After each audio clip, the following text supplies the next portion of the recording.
नमस्कार, बहुत स्वागत है आप सभी का प्यारा भारत पर। उत्तर प्रदेश प्रशासन द्वारा अतीक के गुर्गों पर ताबड़तोड़ कार्रवाई जारी है। कुछ लोग अतीक का समर्थन भी कर रहे हैं और बाकी अधिकतर लोग उसके विरोध में हैं कि जो उसने किया उसकी भरपाई कर रहा है, जैसी करनी वैसी भरनी। इसी सब विषयों पर चर्चा करने के लिए हमारे साथ रविंद्र पांडे जी हैं, जो कि दैनिक जागरण में वरिष्ठ पत्रकार रह चुके हैं। सर, बहुत स्वागत है आपका। सर, कैसे देखते हैं ये जो अतीक अहमद के गुर्गों पे लगातार कार्रवाई हो रही है, उसके बेटे को भी कुछ दिन पहले इनकाउंटर कर दिया गया, क्या कहेंगे इस पे आप? देखिए, ये तो सर विदित है, जैसी करनी वैसी भरनी। और इन्होंने जैसा किया था उसका परिणाम भुगत रहे हैं। अतीत में जब देखा जाए इलाहाबाद में इनका इतिहास, तो पूरे शहर की तो बात मैं नहीं करता, लेकिन शहर के एक हिस्से की तरफ इन्हीं का बोलबाला चलता था। और इनके गुर्गे 150-200 हैं, अभी भी वो पकड़े जा रहे हैं, पकड़े जाते रहेंगे, ये दौर चलता रहेगा। और इन्होंने जिस तरह से जेल में रह के और इतना बड़ा षड्यंत्र रच डाला, तो उसके लिए तो ये दोषी है ही हैं, रहेंगे ही। उत्तर प्रदेश की जो विपक्षी पार्टियां हैं, चाहे वो समाजवादी पार्टी हो चाहे बसपा हो, अखिलेश यादव बोल रहे हैं कि एनकाउंटर फर्जी है, मायावती भी बोल रही हैं कि इसकी जांच होनी चाहिए, क्या कहेंगे इस पर? देखिए, विपक्षी पार्टियों का तो यह काम ही है कि वो सरकार की आलोचना करे, तो इसमें कोई ख़ास बात नहीं है। और मुलायम और अखिलेश के तो बहुत प्रिय रहे हैं अतीक अहमद। इसके पहले भी मायावती भी अपने पास उनको रखी थी, तो 4 बार विधायक, 1 बार सांसद रह चुके थे, अपना दल में भी थे, तो राजनीतिक दलों में तो इनकी पैठ थी। बाकी वसूली का काम इनके गुर्गे कराते थे, इनके गुर्गे करते थे, और ये डायरेक्ट तो कहीं नहीं जाते होते थे। इस वक्त संजोग था कि इलाहाबाद एग्रीकल्चर इंस्टीट्यूट का एग्ज़ाम था प्रिंसिपल के साथ, और वहाँ पे पुलिस केस हो गया और उसमें ये पकड़ लिए गए, जेल गए। उसके बाद से फिर वो देवरिया वाला कांड हो गया, फिर उसी और लपेटे में आ गए। फिर सुप्रीम कोर्ट के यहाँ से आदेश हो गया उनको साबरमती एक्सप्रेस ले जाने के लिए। तो क्योंकि ये जो प्रिंसिपल था, इसके लोग गवाही नहीं दे पा रहे थे, तो सुप्रीम कोर्ट ने कहा कि नहीं, इनको हटा दो यहाँ से, तो इनको उस पर हटा दिया गया था। बाकी ठीक है। अखिलेश यादव इसको कहीं ना कहीं जाति और मजहब से जोड़ रहे हैं। वो कह रहे हैं कि योगी जी के जो सजातीय माफिया हैं उन पर कार्रवाई नहीं हो रही है। कुछ नहीं होगा, जनता सब समझ रही है, सब देख रही है, और योगी जी बम बम हैं और सही रास्ते पर हैं। यदा यदा ही धर्मस्य ग्लानि, वही स्थिति है। योगी जी आ गए हैं, लगता है 5 साल में तो बहुत कुछ सुधर जाएगा। अखिलेश कह रहे हैं भाईचारे के भी विरुद्ध हैं वो, मतलब कहीं ना कहीं वोट की राजनीति अखिलेश यादव कर रहे हैं कि जो अखिलेश यादव ऐसे करते रह जाएंगे। चुनाव में फायदा कितना मिलेगा इसका? कुछ नहीं फायदा मिलेगा, और ये नीचे जाएंगे। इनके बाद जो पिछली बार कुनबा जीता था लोकसभा चुनाव में, वो कुनबा भी अब की गायब हो जाएगा। ये अकेले रह जाएंगे, और मौर्य कुछ इनके लिए मदद नहीं कर पाएंगे।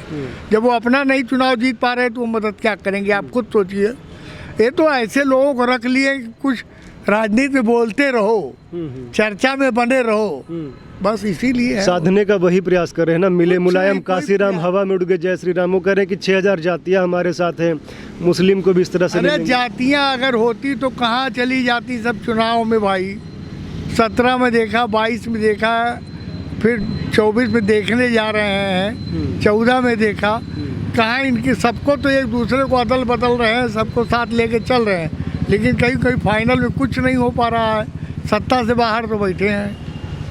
अच्छा, मीडिया के एक बड़े वर्ग में अतीक अहमद का जो लड़का है असद, जो मारा गया, मतलब काफ़ी मासूम उसको प्रोजेक्ट किया जा रहा है, बड़े बड़े बाल, वो जो उसमें टीवी में जो फ़ोटो आ रही है कि काफ़ी मासूम है, पढ़ाई लिखाई में तेज भी था और विदेश जाने वाला था, वकील बनने वाला था, सगाई उसकी हुई थी। तो मतलब ये कि ये चेहरा कि भाई योगी सरकार अत्याचार कर, इस तरह का कुछ माहौल बनाया जाए। देखिए, मीडिया यथार्थ यह है कि सच्चाई को छू ही नहीं पा रहा है और वह बहक कर पत्रकारिता कर रहा है और वो कर भी नहीं सकता क्योंकि उसकी अपनी मजबूरियां हैं, अपनी सीमाएं हैं। वो अपने संस्थान से बंधा हुआ है और माफियाओं की पहुंच संस्थानों तक भी रहती है। पैसा भी देते हैं लोग, तो इसलिए मीडिया कुछ नहीं कर पाएगा इसमें उनकी मदद। उनको चाहे जितना शरीफ ठहरा दे। उस समय की बात सोचिए कि जब एक आदमी गाड़ी में से उतर रहा है, उस पर दाएँ दाएँ गोलियां बरस रही हैं और उसके बाद वो जो है भागता है गली में, वहाँ घेर करके उसको मार दिया जाता है और उसके भी अनाथ बच्चे हैं, उनके बारे में सोचिए। तो कोई भी ये नहीं कहेगा कि गलत हुआ है, लेकिन लोग चाहे वो प्रभाव हो, चाहे दबाव हो, चाहे कुछ हो, सही नहीं बोल पाते हैं। असलियत ये है। अतीक तो यह भी सुनने में आ रहा है कि जेल से बोल रहा है कि एक बार हमें बाहर निकलने दो, फिर दिखाऊंगा गद्दी क्या होती है, गद्दी का खौफ देख लूँगा जिसने भी इनकाउंटर किया है। ऐसा हमने तो अभी तक नहीं सुना, लेकिन ऐसा हो नहीं सकता है क्योंकि इस समय इतना मेंटल प्रेशर है उसके ऊपर कि इतना कहाँ है कि वो ये बोल सके कि जो है हम देख लेंगे, निपट लेंगे। पुलिस से निपट ही नहीं पा रहा है, पब्लिक से क्या निपटेगा। पुलिस वाले तो 100-200 होते, चिन्हित किए जा सकते हैं। पब्लिक तो लाखों करोड़ों होती, किसको किसको चिन्हित करोगे। और ऐसे तो रावण का भी तो अंत हो गया था, अहिरावण का भी अंत हो गया था, समय से अंत हिरण्यकश्यप का अंत हो गया था, कंस का जो है नाश हो गया था, सब तो मारे गए हैं। तो इसलिए ये तो समय समय पर सत्ता संघर्ष है। पूरी तरह से एक स्टोरी ये समझिए, भारत में सत्ता संघर्ष ऐसे चल रहा है जैसे आदि जुबीन काल से चला आ रहा है। कभी वो जो है राम को वनवास दिलाने के नाम पे, कभी पांडवों को निर्वासन देने के उसमें, तो ये, और कभी देवताओं राक्षसों में सुरा को लेके देखे, वो जो था क्या नाम है, अमृत को लेकर दो देवताओं और राक्षसों में जो दुआ था। तो इस तरह से ये सत्ता संघर्ष हमेशा चल रहा है और इस समय कौरवी सेना एक तरफ है और पांडवों की सेना एक तरफ है। पांडवों का नेतृत्व नरेंद्र मोदी कर रहे हैं और विपक्ष का नेतृत्व घमंजा है, अभी कुछ कहा नहीं जा सकता। वो घमंजा नेता कोई होगा, एक मान लिया जाएगा। अभी तो लगता नहीं कि सब सर्वमान्य रूप से किसी भी नेता मानेंगे, कहीं कोई स्थिति ही नहीं। अच्छा, विधानसभा में जो योगी जी ने बयान दिया था कि मिट्टी में मिला देंगे, कितना वो अभी किस स्टेज तक पहुंचा है? कहाँ तक मिट्टी पूरी तरह मिल गया है कि अभी बाकी है? नहीं, अभी कहाँ, अभी तो शुरुआत है। अभी तो भाई बहुत पड़े हैं ना, अभी 5-7 तो इसी में से पड़े हैं, बाकी गुर्गे कितने हैं, बाकी उनके गुर्गों के गुर्गे जो मोहल्ले छाप होते थे इधर उधर, वो सब तो पड़े ही है ना। तो उसका अभियान चल रहा है ना, तो क्या जीरो टॉलरेंस मोदी जी का, वो योगी जी का है तो अपराध के मामले में, तो इसलिए वो तो सतत चलेगा। अब 4 साल तो चलेगा, इसके बाद ईश्वर जाने। वैसे ईश्वर क्या जानेंगे, हम लोग खुद जानते हैं कि किसको आना है किसको जाना है, इतना तो जान ही जाता है, आम आदमी जान जाता है। तो हम लोग तो समाज, देश, दुनिया सब देख रहे हैं ओपनली, इसलिए हम लोगों से बेहतर कौन जानेगा। अच्छा, जो अतीक अहमद बोला था कि मिट्टी में तो मिला चुके हैं, रगड़ाई कर रहे हैं, तो रगड़ाई से क्या वो कहना चाह रहा था? मतलब क्या रगड़ाई? रगड़ाई मतलब परेशान किया जा रहा है। तो मेरे भाई, तुम कितना परेशान किए लोग, तुम जरा अपने बारे में सोचो। कितना जिसके घर का मर जाता रहा होगा, उसके घर में कई दिन तक कैसे चलता रहा होगा।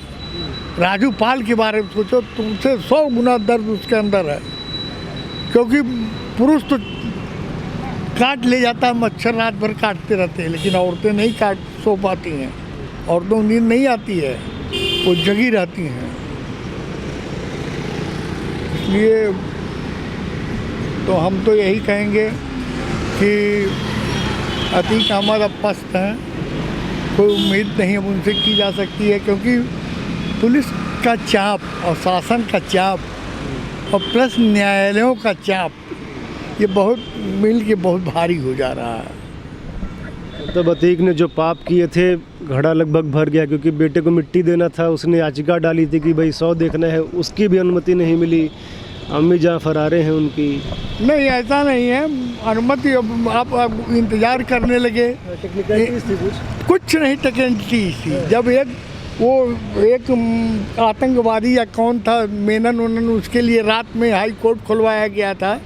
हाई कोर्ट में फिर से सुनवाई हुई थी, कल्याण सिंह की सरकार गिर गई थी, तो रात में जो है जज के यहाँ वहाँ सुनवाई हुई थी, रात में फैसला सुनाया गया था, कल्याण सिंह फिर बहाल कर दिए गए थे, याद है ना ये सब। तो वो प्रयास नहीं कर पाए या पुलिस से वो अपनी बात नहीं कहलवा पाए कि हमको उसमें शामिल करा दीजिए। वो सोचे कि अदालत से हम करवा लेंगे, अदालत 10 बजे खुलती है, या तो रात में पहुँच लगाया होता है, इनका वकील घर ही लेके पहुँच जाता जज साहब के। जज तो हर ऑलवेज जज ना, जैसे पत्रकार ऑलवेज पत्रकार, IAS ऑलवेज IAS। तो वो नहीं कर पाए, ऊपर भी नहीं कर पाए, मिलने की नहीं, वो अदालत उनको परमिशन देती, श्योर देती। लग रहा है अंदर से टूट चुका है वो। हाँ, टूट चुका है। अब होगा ही। देखिए, जिसका साम्राज्य एक पटाखा फहरा रहा हो हनुमान जी की तरह हो, वो जो है एकदम रावण की तरह वो रसातल में चला जाए तो अफसोस तो। ये इससे क्या होगा, मतलब जो असद का जो इनकाउंटर हुआ है, जो अतीक का जो ये पूरा शिकंजा कसा जा रहा है, तो आने वाले समय में कल्पना कर सकते हैं कि राम राज्य, मतलब जो माफिया राज यूपी में होता था, मुख्तार अंसारी, अतीक अहमद, ये समाप्ति के कगार पे है। अब आप ये देखिए, समाप्ति के कगार पे तो हम नहीं कर सकते हैं, अभी बहुत चिटपुटिए हैं जिस पर निगाह नहीं जा रही है। अब जो ज़्यादा बुलबुला रहे थे उनके ऊपर निगाह गई है, अभी तो बहुत हैं, इनसे निपटना ही पड़ेगा। तो 5 साल तो अभी है, 4 साल तो अभी है ही है।